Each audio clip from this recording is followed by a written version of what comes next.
Right. So everybody, thanks so much for listening. If you're listening to us as a first timer, listening or viewing on YouTube, we thank you so much. But if you are viewing us on YouTube, please click the subscribe button, like, share. We interview very good people that have amazing stories, and we're gonna get right into an amazing story with Cici Castelli. And that's right, right? Yes, correct. Okay, just making sure. So Cici Castelli here on Fire Breathing Rob. She has an amazing book out. We're going to get into that right now. If you want to get the book at your local bookstore, Barnes and Noble, at her website, it is Mindset Unlocked.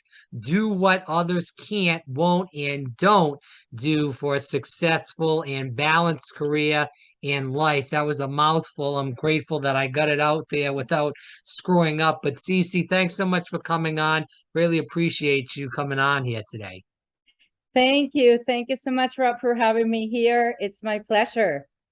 You're coming to us from South Beach, and I was, like I told you before we started, a big South Florida person. I lived there for 5.5 years through my undergrad and my master's degree in Boca, so not too far from where you're at. A little, about 35, 45 minutes around ish. But regardless of that, you have an amazing story, and I do want you to tell the audience, as coming to this country and being in Harvard, but not what a lot of people think of what you were doing at Harvard. You weren't studying, you were doing other things. But please tell the audience this amazing story and how it got started. Sure. When I first came to this country and I spoke no English, this is like 30 plus years ago, I went to Harvard, but not as a student, but as a dishwasher. Oh, sorry about that. As a dishwasher. And even though I did not go to school per se at Harvard, I did put myself through college in Boston and managed to go through college and get a great career. In Boston, I studied languages and deaf studies. So I was an American Sign Language interpreter first, and I worked for 11 years in hospitals until I felt I hit my ceiling and I wanted to go into technology. So I grabbed my kids and started all over again, and I moved to California. And during the dot-com era, I went and I started all the way from the bottom again. So I went from being a director at a hospital to being an admin in Silicon Valley. But that's what I needed to do in order to move forward. Well, So let's, I've gone up I and just, down. sorry to interrupt you, Cece, but I just want to go into this because you do have that immigrant experience.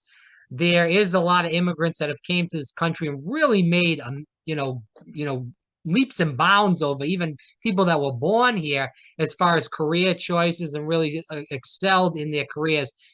Now, do you feel like coming to this country, you had more fire than a lot of people that were born here because you came from maybe humbler beginnings than a lot of these people, and you really wanted to work your way up, and you had that hunger and drive that some Americans, let's face it, they don't have. That's a good question. Yes, I came from Venezuela, so Mhm. I was not born here, Right. but I came from an amazing family, a professional family, but I wanted to make it on my own.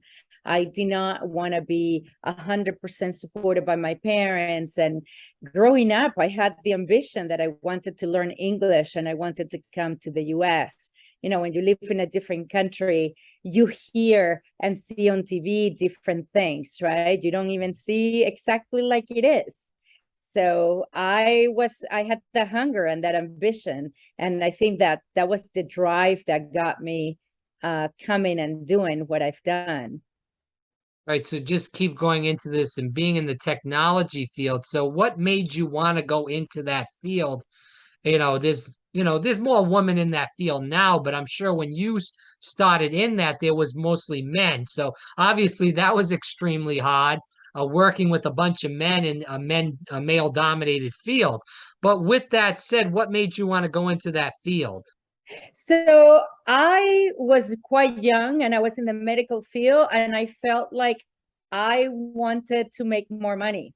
Right. So it was during the .com, all you could Yeah. hear was the stocks, all these amazing salaries. And believe it or not, it was like the kind of like a little bit where there were so many jobs and so very little people applying for jobs. So I felt this is an opportunity for me to do my career change, because I'm going to find a company that is going to give me that chance. And it wasn't easy, you know, I had to knock on a few doors until I found one that I convinced, hey, let me give it a try, even if it is a lower position, which I did, lower position, lower salary.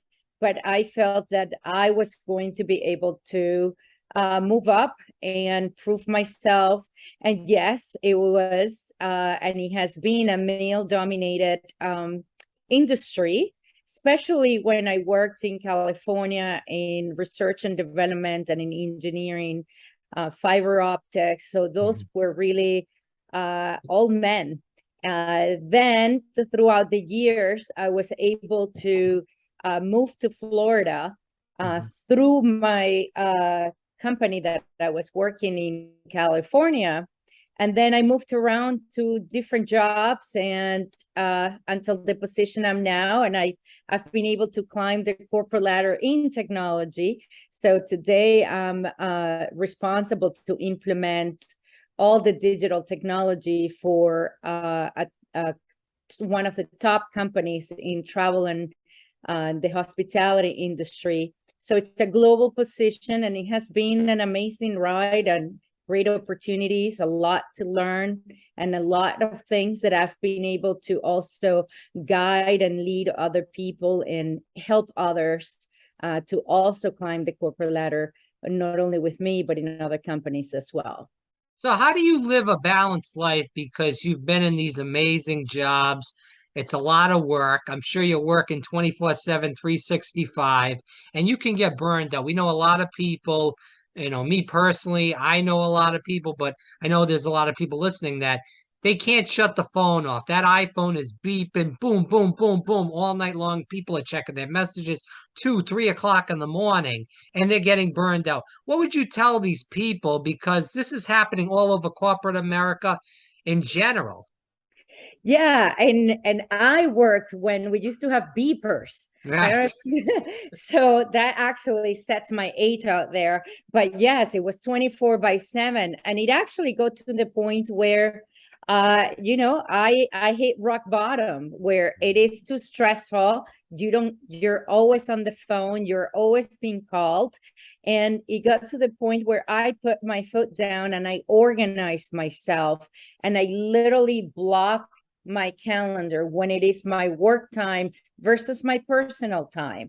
And even though working from home nowadays, we think we have all this flexibility, but it is really sometimes lack of the boundaries of setting Right. up the work versus home. So we need to even be more aware and more careful so we don't get burnt out. So what I suggest is make sure that you recharge throughout the day, that throughout the day you do block your calendar and respect your own calendar. A lot of people plan out, they do time blocking, which is like you think through what it is you're going to do today, you put it on your calendar, but you need to follow your calendar. And when I follow my calendar, I do put in there, my 7-minute power nap during the day. So I don't, mentally I stayed completely alert. I also book my vacations, book my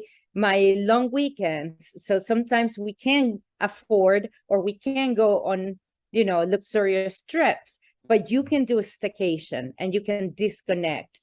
Don't look at your phone as soon as you wake up. Do something for you, something that makes you feel good and something that makes you feel like energized. Well, Cici, it's gotten worse because a lot of people, working from home, they're not leaving home. So staying at home, they never know, because they're never leaving. You go to work, wherever it is, Miami, Boston, wherever, you go to the office, then you leave. That's it. Now working from home, you never leave the home. So it's just like a constant work day unless you do have that structure, like you said, where you say, hey, listen, it's 5 o'clock, it's 4 o'clock, whenever the work day ends for you, I'm shutting this down. Don't contact me. We'll check in tomorrow. And that's the end of it. So I agree with you 100%. And I want to go into this because you are a certified coach. With that said, you talk to a lot of people now, and all these people are struggling right now. And there's about to be an economic crisis if people don't believe that they're in dream worlds by themselves. Uh, that's my opinion. I've talked to many economists, and that's what they're saying, the same things too. So batten down the hatches and get ready for this. With that said, what would you be coaching as far as people that are, you're talking to as a coach? What would you be telling these people as a coach that maybe, struggled during the pandemic? They may have started a job, maybe they didn't like it, maybe they were already working a job and they just want to change. As a person that's worked in many different industries, from the bottom to the top, as we stated, what would you tell these people so they can get on the right foot before the economic collapse happens and the unemployment starts? Because a lot of these companies, rather, are going to be batting down the hatches because they're going to be saving money. Yeah, you need to do something that you enjoy. Yeah. Because when you enjoy what you're doing, you're not going to be dragging yourself and getting burned out doing it. So I would say the number one thing is think about your day and what are the things that you do that you really enjoy, whether it is something that is part of your job. How can you augment that in the job for you to continue to do something that you enjoy? Or if it's you don't have the job of your dreams, what would it take to get it? Do you have the skill set? Is it something that you can go out now? So when we really hit, the economic crisis, you are in the role that you really want, or is it something that you don't want to work for corporate America and you want to do on your own? So I would say, how can you become productive at what you do today? So you not only enjoy what you're doing, find something that you love, or look for another job while you are employed, because there's no better thing to do that if you're employed, it's the best time to look for another job as well. Let's end with this because I just want to end on the book. And you wrote this book. It just came out again for people that want to get this. And first of all, definitely go to the website. It's CICI. The computer went black. Can you see me? Yes, I can Okay. see. I'll have to edit that part out. But anyways, I'll reframe there. Again, for people that want to, see more about Cici, get the book. You can go to your local bookstores. You can go to her website, and I'll read that right now. It's CICICASTELLI.com. Definitely check that out. As far as that goes, find more information on her, get the book in general. You can also email her. It's her name again, CICICASTELLI@gmail.com for more information on the coaching. If you got a question in general. But Cici, as we go toward the end of the interview, talking about Mindset Unlocked, you wrote this book. It just came out. What do you hope people really learn from this book and get out of this book? Because there are a lot of people struggling. A lot of people just want to get to where you're at in life. Yeah, I think the key thing is that the sky is the limit. The sky's the limit, and there is nothing that we cannot do. Think of the things that you bring to the table. Things are the things that make you different from those around you. What separates you? What's your competitive advantage? What are the things that you do that other people can't, won't, or just don't do? Again, Cici Castelli on here on Fire Breathing Rob. Definitely check out the website. Again, it's CICICASTELLI.com. Cici, it's a pleasure. I hope people go out and buy the book.